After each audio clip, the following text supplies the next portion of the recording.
ہمارے خاص مہمان جناب ڈاکٹر مفتی مکرم صاحب، شاہی امام فتح پور جامع مسجد دلی۔ بسم اللہ الرحمن الرحیم۔ حضور اکرم صلی اللہ تعالی علیہ وسلم اللہ کے پیغمبر ہیں، اللہ کے بندے ہیں اور سب سے آخری رسول ہیں۔ ہر مومن کلمہ پڑھتا ہے لا الہ الا اللہ محمد رسول اللہ۔ ہر مومن کلمہ شہادت پڑھتا ہے اشہد ان لا الہ الا اللہ و اشہد ان محمدً عبدہ و رسولہ۔ میں گواہی دیتا ہوں کہ اللہ تعالیٰ کے سوا کوئی معبود نہیں، اور میں گواہی دیتا ہوں کہ حضرت محمد صلی اللہ علیہ وسلم اللہ کے بندے اور اس کے رسول ہیں۔ لہذا ہر مسلمان کے لیے یہ ضروری ہے، فرض ہے کہ وہ اللہ تعالیٰ کی عبادت کرے، اور رسول اللہ صلی اللہ تعالیٰ علیہ وسلم نے جیسے شریعت کی تعلیمات ہم کو عطا فرمائی ہیں انہی کے مطابق ہم شریعت پر عمل کریں۔ 5 وقت کی نماز فرض ہے، رمضان شریف کے روزے فرض ہیں، زکوٰۃ اگر فرض ہو تو وہ بھی ادا کرنی ہے، حج اگر فرض ہو تو وہ بھی ادا کرنا ہے۔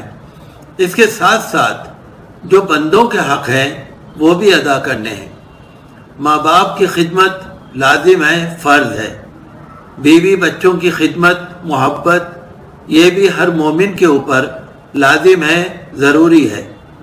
پڑوسیوں کے حق ادا کرنا، رشتہ داروں کے حق ادا کرنا، اور غریبوں سے محبت کرنا، اپنے ماتحت لوگوں کے ساتھ ہمدردی اور محبت کا برتاؤ کرنا، اور ہر محتاج اور ضرورت مند کی مدد کرنا، یہ ہماری شریعت کی سب سے زیادہ ضروری تعلیمات ہیں۔ اگر حضور صلی اللہ علیہ وسلم کی تعلیمات پر ہم غور کریں تو ہمیں یہ لگتا ہے کہ ایک طرف اللہ کے رسول صلی اللہ علیہ وسلم رات بھر عبادت فرماتے تھے، اور دوسری طرف بندوں کے ساتھ، انسانوں کے ساتھ محبت کا برتاؤ فرماتے تھے، اور بہت اچھے اخلاق اور محبت کے ساتھ پیش آتے تھے۔ اخلاق حسنہ، اچھے اخلاق رکھنا، یہ بھی ہر مومن کے لیے لازم ہے اور ضروری ہے۔ حضور صلی اللہ علیہ وسلم نے فرمایا کہ میں اخلاق کی تکمیل کے لیے بھیجا گیا ہوں، لہذا ہر مومن کے لیے ضروری ہے کہ وہ اللہ تعالیٰ کی عبادت کے ساتھ ساتھ معاملات بھی اچھے کرے، گھر میں بھی اچھا رہے اور باہر بھی اچھا رہے۔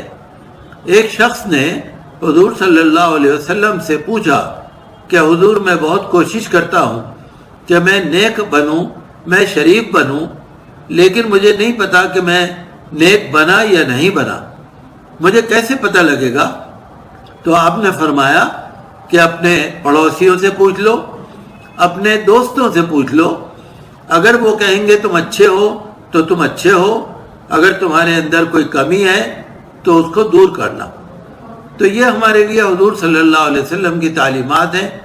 آپ بغیر کسی تفریق کے ہر مذہب کے لوگوں کے ساتھ اچھا برتاؤ فرماتے تھے، غریبوں کی مدد فرماتے تھے، غلاموں سے، باندیوں سے محبت فرماتے تھے، اور غلاموں کو اور باندیوں کو آزاد کرانے کے لیے صحابہ کرام کو ترغیب دیتے تھے۔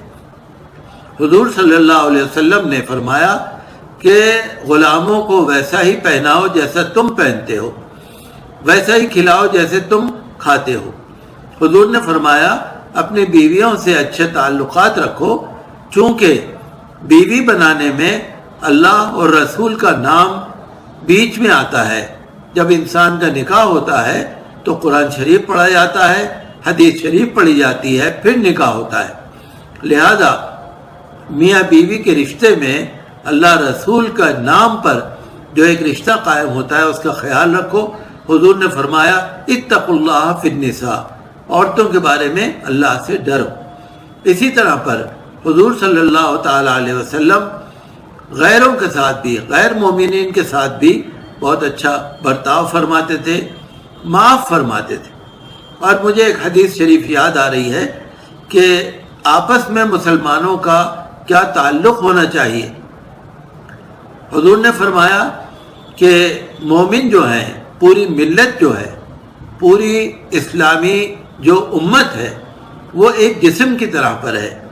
اگر جسم میں کہیں ایک جگہ پر تکلیف ہو جاتی ہے تو پورا جسم میں تکلیف محسوس ہوتی ہے۔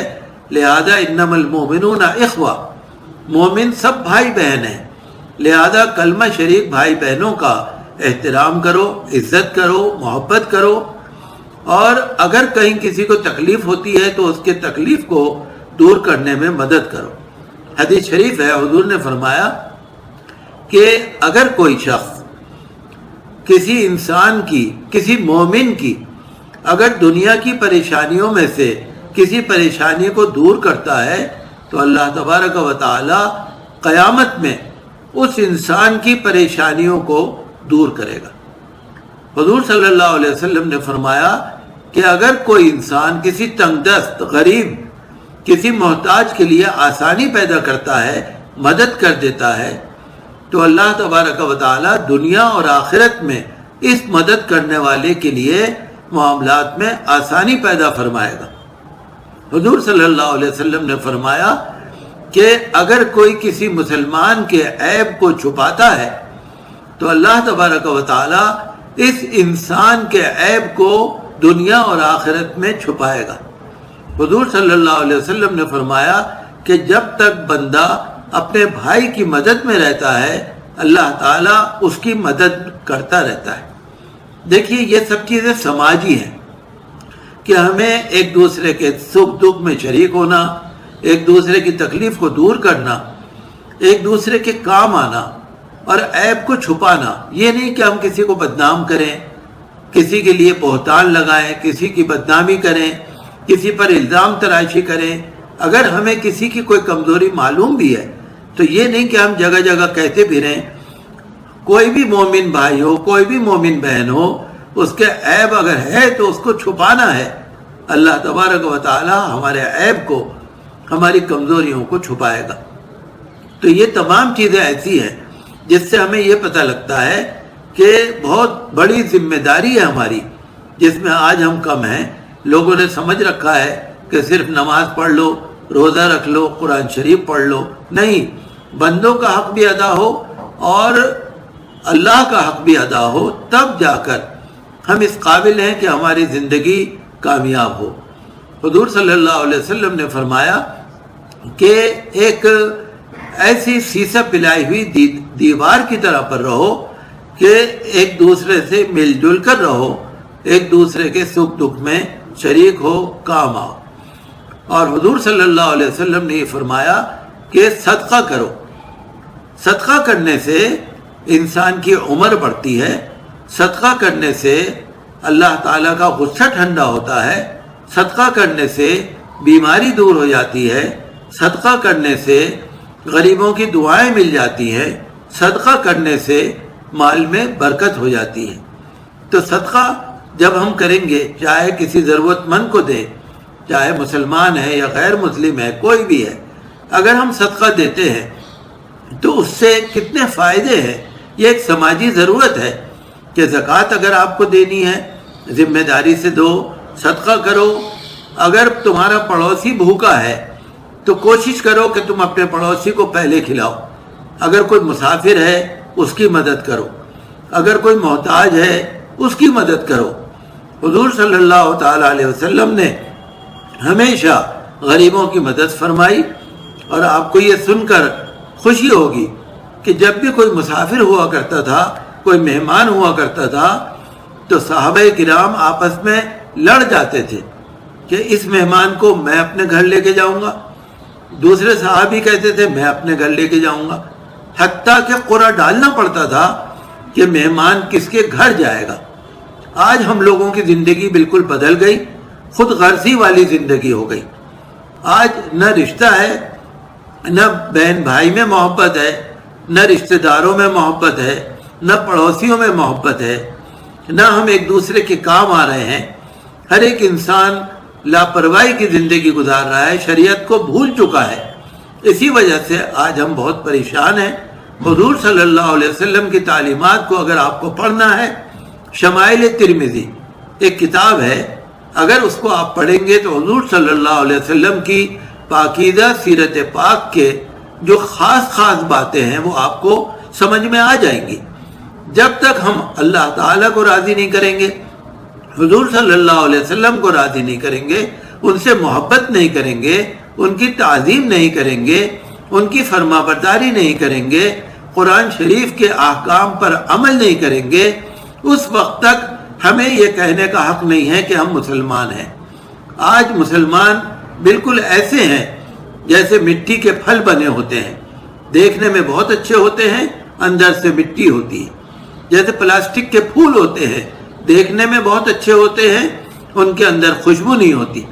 تو ضرورت ہے کہ حضور صلی اللہ علیہ وسلم کی تعلیمات پر ہم عمل کریں، اور حضور صلی اللہ علیہ وسلم قیامت تک کے لیے ہمارے پیغمبر ہیں، ہمارے رسول ہیں، قرآن ہمارے لیے قیامت تک کے لیے ہے، اللہ تعالیٰ کی تعلیمات ہمارے لیے قیامت تک کے لیے ہے۔ ہر دور میں اللہ کے رسول صلی اللہ علیہ وسلم کی تعلیمات ہماری رہنمائی کر رہی ہیں۔ آپ حدیث شریف پڑھ کے دیکھیے، آپ قرآن شریف پڑھ کے دیکھیے، آپ اللہ کے رسول صلی اللہ علیہ وسلم کی سیرت پاک کو پڑھ کر دیکھیے، ہماری دین کی تعلیمات مکمل ہے۔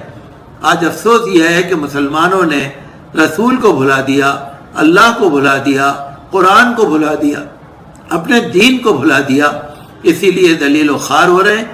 ہم اپنے پیٹ پر پتھر باندھ کے دوسروں کی مدد کریں، ہم بھوکے رہ کر دوسروں کی مدد کریں، ماں باپ کی خدمت کریں، بچوں کی اچھی تربیت کریں، بچوں کو تعلیم دیں، بچوں کو ہنر سکھائیں، اور ایک اچھا ماحول بنائیں، ایک محبت کا ماحول۔ جب اللہ ایک ہے، رسول ایک ہے، قرآن ایک ہے، دین ایک ہے، تو پھر آپس میں مسلمانوں میں محبت کیوں نہیں ہے؟ ایک مسلمان کو مسلمان سے محبت ہونی چاہیے۔ حضور نے فرمایا جو ایک مسلمان کے عیب کو چھپاتا ہے، اللہ تعالیٰ اس کے عیب کو چھپاتا ہے۔ آج ہمارے اندر مخبری بہت ہے، خبری بنے ہوئے لوگ جھوٹے سچے جا کے الزام لگا رہے ہیں، مخبری کر رہے ہیں، دوسروں کی ہمت بڑھا رہے، اپنے دینی بھائی بہنوں کی بے عزتی کر رہے ہیں۔ یہ بہت بڑا گناہ ہے، بہت بڑا گناہ ہے۔